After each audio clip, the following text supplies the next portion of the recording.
প্রভু কেন আমাকে কে বানাইছেন? আল্লাহ রাব্বুল আলামিন নিজেও আমাদেরকে প্রশ্ন করে জিজ্ঞাসা আপা হাসিবতুম আন্নামা খলাকনাকুম আবাসা। আল্লাহ তোমরা কি মনে করো আমি আল্লাহ তোমাদেরকে অযথা অকারণে বানাইলাম? সবাই বললাম না গো মালিক, অবশ্যই অকারণে বানান নাই। তাহলে কেন বানাইছে? আল্লাহ তাআলা নিজেই জবাব দিয়া বলেন মা খালাকাতুল জিন্না ওয়াল ইনসা ইল্লা লিয়াবুদুন।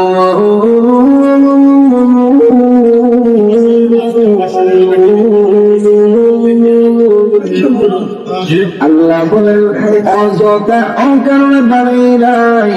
আমি আল্লাহ মানুষ এবং জিন্নাতি দুইটা জাতিকে বানাইলাম।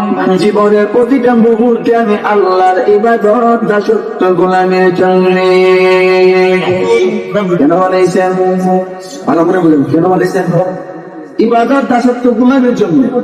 অতিরিক্ত বিদিন জীবনের প্রতিটা মুহূর্তে ইবাদত করতে আল্লাহ রাব্বুল আলামিন বলেন প্রতিটা মুহূর্তে ইবাদত দাসত্ব গোলামের জন্য বানাইল। এবার প্রশ্ন হয় প্রতি মুহূর্তে ইবাদত করা সম্ভব না? না, কিন্তু আল্লাহ বললেন প্রতি মুহূর্তে ইবাদত করার জন্য। প্রতি মুহূর্তে ইবাদত কেমনে করবো আমরা? রাসূলুল্লাহ হাদিস শরীফে ব্যাখ্যা দিয়া বলেন ফজরের নামাজ তুমি যদি জামাতে পড়ো বান্দা, আবার জোহরের নামাজ যদি জামাতে পড়ো, ফজর থেকে নিয়ে জোহর পর্যন্ত মাঝখানের যে সময়টা, এই সময়টার মধ্যে হারাম কোনো কাজ যদি বান্দা না করো, তাহলে আল্লাহ তাআলা থেকে নিয়ে জোহর পর্যন্ত মাঝখানের পুরা লম্বা সময়টা আল্লাহ রাব্বুল আলামিন তোমার আমল নামার মধ্যে নেক আমল হিসেবে লিখে দিবে। জুমার থেকে নিয়ে আসেন, আসর থেকে নিয়ে মাগরিব থেকে ঈশা নামাজ জামাতে পড়িয়া আল্লাহর কুদরত দিয়া দায়িত্ব দিয়া তুমি ঘুমায় গেলা। ওগো আল্লাহ, আমি তো মরতেছি, ঘুমাইলাম নাকি পড়লাম? আল্লাহুম্মা বিসমিকা আমুতু ওয়া আহইয়া। আল্লাহ, আমি তোমার নামে মরতেছি। ঘুমান আর বলেন মরতেছি কেন? এর কারণ কুরআন শরীফের সূরা জুমার নামে একটা সূরা আছে। ওই সূরার মধ্যে আল্লাহ তাআলা বলেন তোমরা যখন ঘুমায় যাও তোমাদের রূহটা বের হইয়া আমি আল্লাহর কুদরতি দরবারে চলে আসে। আর তখন যার রূহটা আমি আল্লাহ রেখে দেই সে ঘুমের মধ্যে মানলাম, আর যারটা বিরুদ্ধে সে উঠতে আবার পরের দিন কাঁপে যান। এই জন্যই তো আমরা বলি আল্লাহ তোমার নামে মরতেছি। ঠিক না বেটি?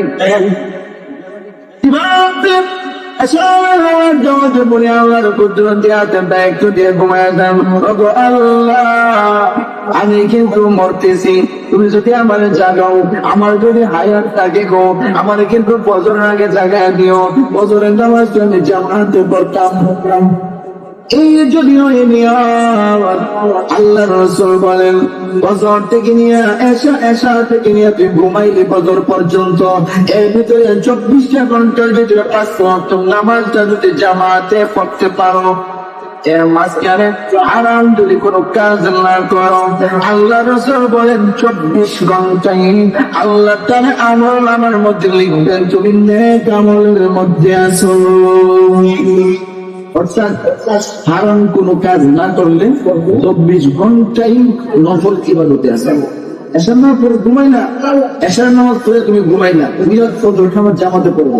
আল্লাহ রাসূল বলেন সারা রাত ঘুমাইলা তুমি, কিন্তু আল্লাহ ফেরেশতাদেরকে বলছেন তোরা ঘুমাবি না, আমল নামে লিখতে থাক আমার বান্দা সারা রাত নফল ইবাদতে ছিল। তাহলে 24 ঘন্টা ইবাদত বন্দি হয়েছি, কথা বললে হয়েছে না? এজন্য এমন কিছু আমল জিন্দিগিতে, এমন কিছু আমল বানান যে আমল গুলোর খাতিরে, যে আমল গুলোর উসিলাই কিয়ামতের মাঠে আল্লাহ আপনাকে আমাদের নাজাত দিবে, ঠিক না? কিয়ামতের মাঠে তো আল্লাহ তাআলা উসিলা তালাশ করবেন কিভাবে তার একটা বান্দার নিয়ে মাফ করে দেওয়া হবে, ঠিক না? সর্বশেষ একবারে মুস্তাফা হয়েছে না, দেখা গেছে নামের উসিলা মাফ দিব, নামের উসিলা কি হচ্ছিল, নামের উসিলা। মনে করেন আপনার নাম আব্দুল কাদের, আসলে মাঠে আল্লাহ জিজ্ঞেস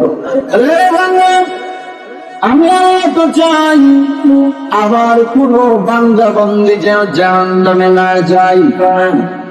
বান্দারে আয়, তোরে মাপ দেওয়ার জন্য কোন রাস্তা তো আমি দেখতেছি না, সুতরাং তোরে মাপ দিব কি দিয়া? তোর নাম কি?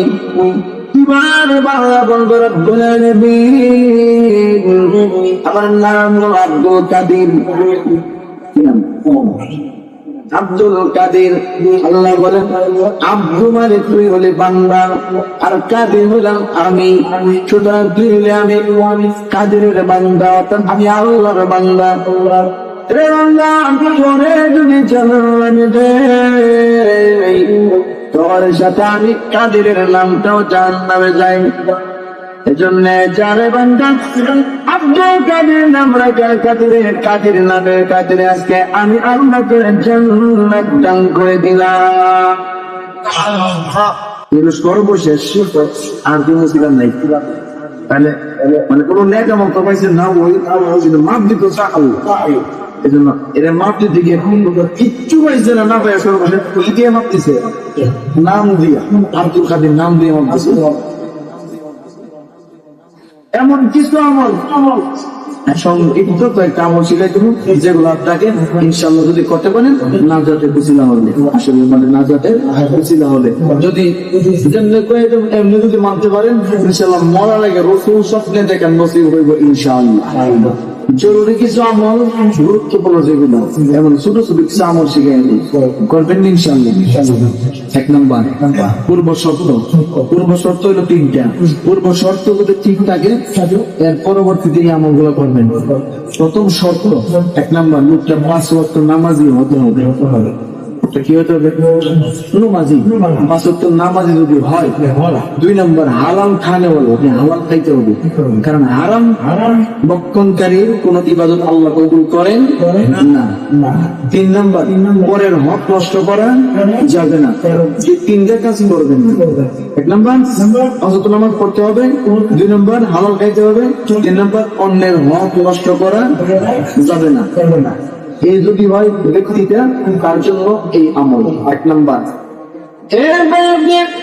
জমানের মধ্যে ইস্তেগফারের আমল চালু করেন, কারণ ইস্তেগফারের আমলের 1 নম্বর লাভ হয় আপনার জিন্দেগিতে যত গুনাহ আপনি করেছেন প্রত্যেকটা গুনাহের কারণে আপনার দিলের মধ্যে একটা কালো দাগ পড়েছে, যতবার ইস্তেগফার করবেন আল্লাহ তাআলা আপনার ওই কালো দাগটা দিল থেকে মুছিয়ে ফেলবে। 2 নম্বর আমাদের নবী বলেছেন, যে নবীর কোনো গুনাহ নাই ওই নবী তো 100 বার ইস্তেগফার করতেন। জানেন তো আমাদের নবীর কোনো গুনাহ নাই। কেউ যদি বলে আমাদের নবীর গুনাহ ছিল, বুঝতে হবে লোকটার ঈমান নাই। আমাদের উম্মতকে শিখানোর জন্য দৈনিক 100 বার ইস্তেগফারের আমল করতেন। ভাইরা আমার, আপনিও যদি প্রতিদিন 100 বার, কমপক্ষে 100 বার ইস্তেগফারের আমল করেন, 100 বার আঙ্গুলে কইনা কইনা আপনি পড়েন আস্তাগফিরুল্লাহ আস্তাগফিরুল্লাহ আস্তাগফিরুল্লাহ।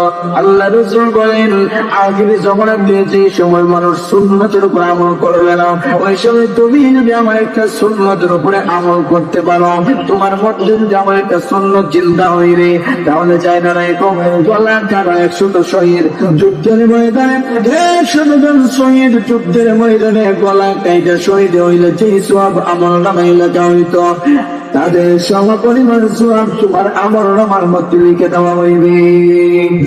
একটা সুন্নতের উপর আমল করার কারণ 100 বার ইস্তেগফার করে বলছিল সুন্নত, ঠিক নেই, আবার গুনাহ মাফ করে, এরপরে তা আপনার রিজিক বেড়ে যায়, কারণ গুনাহ মাফ হলে অটোমেটিক রিজিক বাড়ে, ঋণ কমে।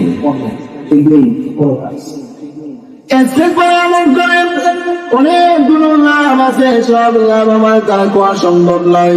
এর মধ্যে একটা ইস্তেগফার আছে, আস্তাগফিরুল্লাহ আল্লাযী লা ইলাহা ইল্লা হুয়াল হাইয়ুল কাইয়্যুম আতুবু ইলাইহি লা হাওলা ওয়ালা কুওয়াতা ইল্লা বিল্লাহিল আলিয়্যিল আযীম। এই ইস্তেগফারটা সম্পর্কে রাসূল বুখারী শরীফের হাদিসের মধ্যে বলেন, যুদ্ধের ময়দান থেকে কোন মুসলমান মুজাহিদ যদি যুদ্ধের ময়দান থেকে পলায়ন করিয়া বাইগা চলে আসে, যুদ্ধ না করিয়া যুদ্ধের ময়দান থেকে বাইগা চলে আসে, আল্লাহ রাসূল বলেন তারে আল্লাহ তাআলা কোনদিন মাফ করেন না।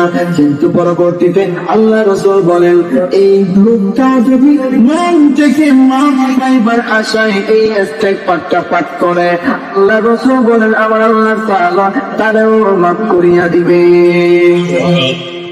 তোমার গুনাহ যদি আকাশ সম পরিমাণ গিয়ে হয়ে যায়, আল্লাহ রাসূল বলেন সাগরের ফেনা থেকেও তোমার গুনাহ যদি বেড়ে যায়, এই ইস্তেগফারটা যদি মন থেকে মাফ পাইবার আশায় পাঠ করো, আল্লাহ রাসূল বলেন তোমার আমার আল্লাহ তাআলা মাফ করিয়া দিবে।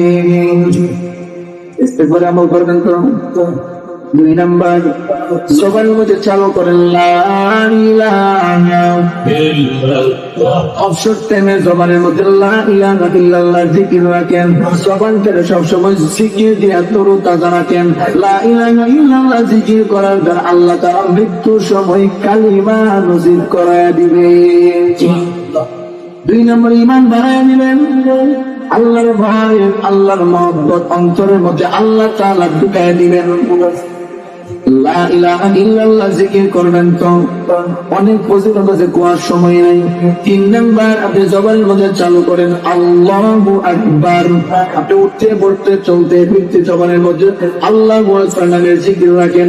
আল্লাহ আল্লাহ আল্লাহ আল্লাহ আল্লাহ আল্লাহ আল্লাহ আল্লাহ আল্লাহ আল্লাহ আল্লাহ আল্লাহ আল্লাহ আল্লাহ আল্লাহ আল্লাহ, এরকম আল্লাহ আল্লাহ নামের জিকির চাওয়া জ্ঞান, আল্লাহু আকবার নামের জিকির চাওয়া জ্ঞান। আল্লাহ রাসূল বলেছেন, যে ব্যক্তি আল্লাহু আকবারের নামের জিকির দিয়ে জবানটারে দিলটারে তরুতাজা করতে পারবে, আল্লাহ নবী বলেছেন ওই কিয়ামতের কঠিন ময়দানে আল্লাহ বলেন আল্লাহর বান্দাকে কি ডাক দিয়ে বলবেন, বান্দারে দুনিয়াতে যে আমার নামে জিকির দিয়ে জবানটারে তরুতাজা তুমি রেখেছো, আজকে আমার আরো নিচে চাকা করে দিলাম, আয় আমার আরো জিমের নিচান বান্দা আরো জিমের নিচান, আমার আরো দিয়ে টাকা আল্লাহ তাকাইলাম, মুখে হাসি দে আল্লাহ হাসি দিলাম, হাসতে হাসতে জান্নাতের ভিতরে প্রবেশ করো। আল্লাহ নামে জিকির করলে বলার লোকটারে আল্লাহ তাআলা হাশরের ময়দানে বিনা হিসেবে জান্নাত দান করবে। আমল করার ইচ্ছা আছে তো? কথা বুঝেননি? আল্লাহ নামের জিকির দিয়ে জবানটা তরুতাজা করে নিবেন, আল্লাহ তাআলা বিনা হিসেবে জান্নাত দান করবেন। এরপরে দুরূদ শরীফ আমল চালু করেন, জবানের মধ্যে রাসূলুল্লাহর দুরূদ শরীফ আমল চালু করেন। আল্লাহুম্মা সাল্লি আলা মুহাম্মাদ, সংক্ষিপ্ত দুরূদ আছে না নাই? সাল্লাল্লাহু আলাইহি ওয়া আলিহি ওয়া সাল্লাম, সংক্ষিপ্ত কিনা?